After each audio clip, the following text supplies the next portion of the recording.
I'm Tyler of Team Cryptid Robotics, and let's talk about my Beetleweight punch spinner, Hodag. Hodag's already been to 2 events so far, although it still feels like it's pretty far from where I need/want it to be. Our first event, I had troubles controlling it, as well as it not being able to punch. At the second event, we had some durability issues because I decided to sort of cut corners and use a polycarbonate top and bottom plate. Let's get into what I changed from the last event to this third event. And if you want to get caught up, the playlist should be on screen now. Our biggest changes were to the top and bottom plates. The top plates are now carbon fiber. In the last event, they were polycarbonate, and the polycarbonate was entirely too weak. But so carbon fiber is the right choice. And now they shouldn't shatter when I have to fight Elytra inevitably, or robots that hit as hard as Elytra does. I also changed the geometry just slightly so that the front part actually comes in and protects that timing belt. Relax a bit. Got my timing belt to the last event, and I don't want that to happen again. For the bottom plate, it's now 6061 aluminum instead of the polycarbonate, so it should be a lot stronger. I also made some slight geometric changes to make it just lighter so there's less material, but nothing drastic or anything that I think will be too compromising, especially now that it's made out of aluminum. The aluminum adds a lot of extra weight to the bottom, which is nice, so it should make the whole robot a lot more drivable with that weight low to the ground. We were able to afford these material changes because going into the SEMO event, I was 200 grams underweight, and now we're still 100 grams underweight, so after this event we'll still have weight to work with. And hopefully being closer to that weight should have less gyro on the whole robot and should make it a lot harder for other robots to push us around. So I also have new forks. I mentioned in the last video how I made the front in a way that I can experiment with forks, and naturally I did so.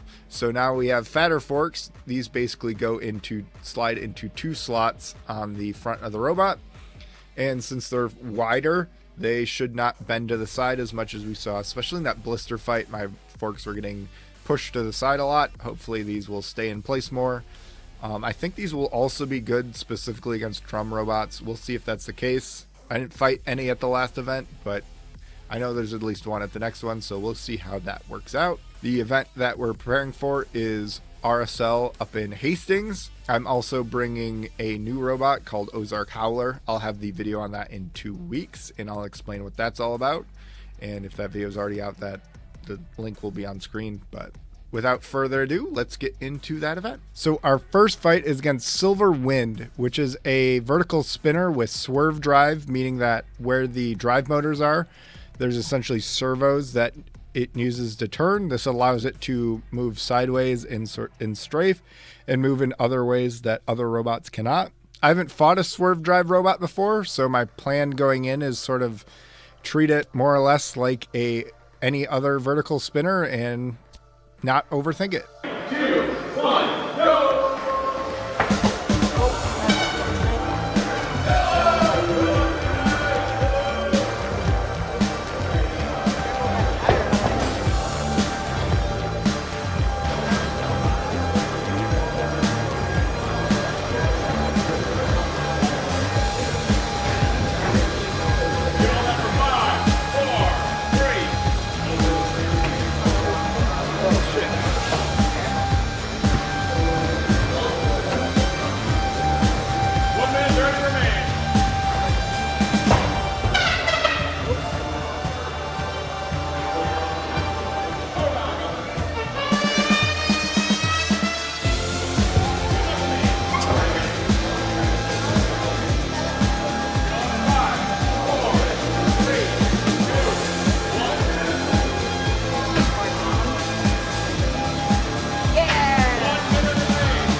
So that was a bit of a rough one for us.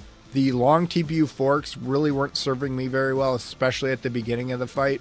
I think they ended up getting pushed to the side and basically preventing the other forks from being able to do their job. Also, I don't think the box rush was a good idea because they had more fork game than I did. And as you saw in sort of the middle of the fight, I was able to get around them and get some pins and hits in.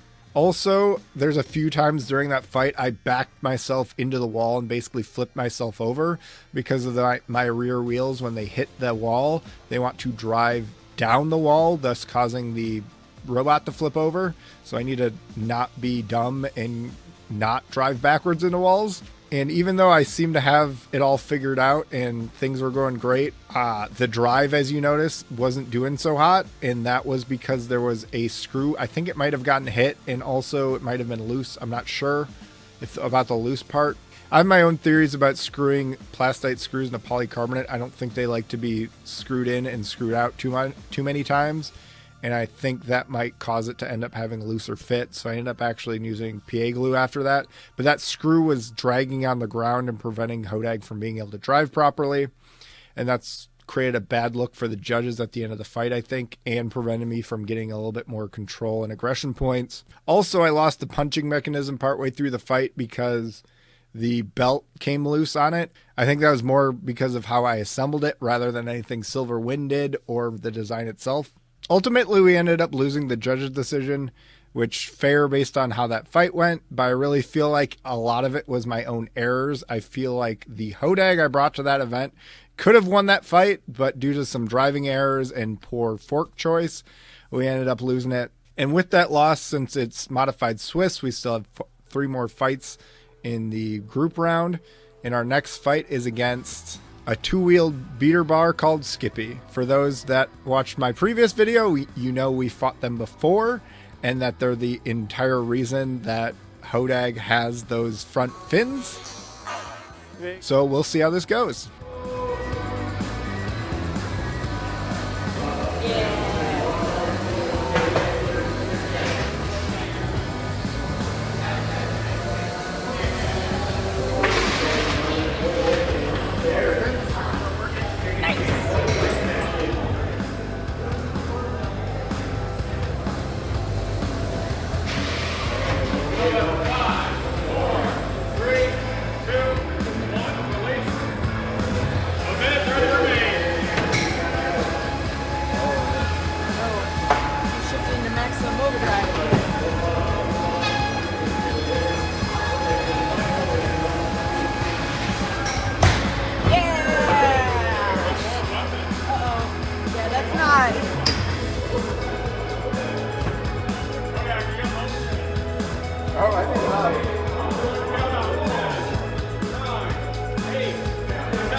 Well, at least the fins worked. Let's talk about what we do know. I was driving pretty well. As you could tell, I was definitely driving cautiously, especially after losing the first match and our previous fight with Skippy, how that went. But I was kind of able to control it until my robot just decided to turn off. It's also worth noting in that hit, the tungsten carbide shafts for the linear mechanism shattered. I had a feeling that was going to be the failure mode as opposed to the steel shafts bending. Although after that fight, I'm kind of thinking that them bending is better than them shattering, so I might go back to steel. Because if it bends, then I can't punch, but there's still a spinning weapon that it's held in place. If they shatter, then there's a loose spinning weapon in the center of my robot. And you can see why I would rather them bend than break. So I think we might go back to the steel shafts. I might also change it so I can use a larger diameter shaft. But more importantly, the robot shut off for no reason. When I took it out of the box, the light was still on. So it's not like I don't think it lost power. Maybe I could have turned the controller off and back on again and it turned back on, because when I took it back to the pits, I disconnected the weapon and did a wheels up test and it drove fine. It was responsive and the wheels turned. So I have no clue what happened there. If you guys have any idea of what would cause that for my robot to just turn off like that and then be fine when I take it out of the box, because no wires were snipped, and it went into another fight later in the day without that problem. But with that, another loss. We still have 2 more fights because, like I mentioned before, Modified Swiss, we guaranteed 4 fights, but there's no chance of us making it into the single elimination bracket. I almost forgot to mention that I actually cracked Skippy's beater bar, so at least I get to walk away with a consolation trophy. So that takes us into our 3rd fight against a 4-wheel drive lifter called Weaponized Incompetence. I should have the ground game on them, and I should be a little less afraid of my weapon exploding since they don't have a active weapon, so let's get into it.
So after that huge hit right at the beginning and they were hobbled, I pretty much just took my time and tried to take out those exposed motors in the back, hoping to get the knockout. But that didn't end up happening, especially because my weapon decided to explode. Basically, they failed along the layer lines on the underside of the weapon assembly. I'm pretty sure it was because they ended up getting compromised in the fight against Skippy. Because after the Skippy fight, I just replaced the shafts for the linear mechanism and kept the same weapon assembly.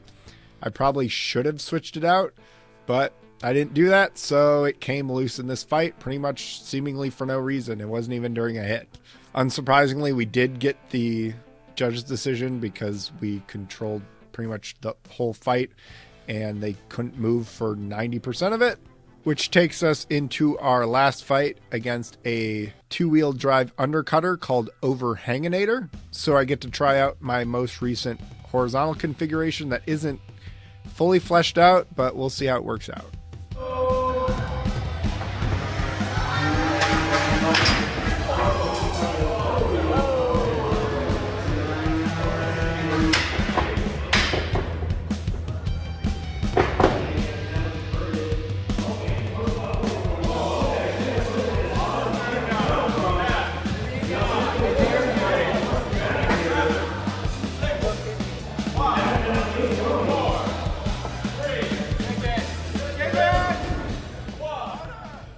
So I guess the fins don't work super well against horizontals, although it kind of looks like he went over it on the first hit because he didn't go straight over the wedge. He hit the wedge, hit the wall, and then went back into my weapon and then just obliterated it on that first hit. Quick editor's note, as I was rewatching the footage and trying to put it in here in super slow motion, I realized that he didn't go over the weapon.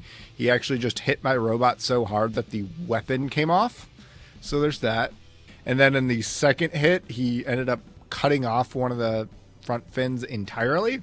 So I'm definitely going to need some sort of reinforcement if I'm going to go against horizontals with those fins, because they didn't do anything against Overhang-inator. But luckily, I managed to get him into a weird position, and he had his robot built in a way that he couldn't get off of that position. And I wasn't going to knock him down when I had my weapon just hanging on by a thread, because I would have lost that fight otherwise.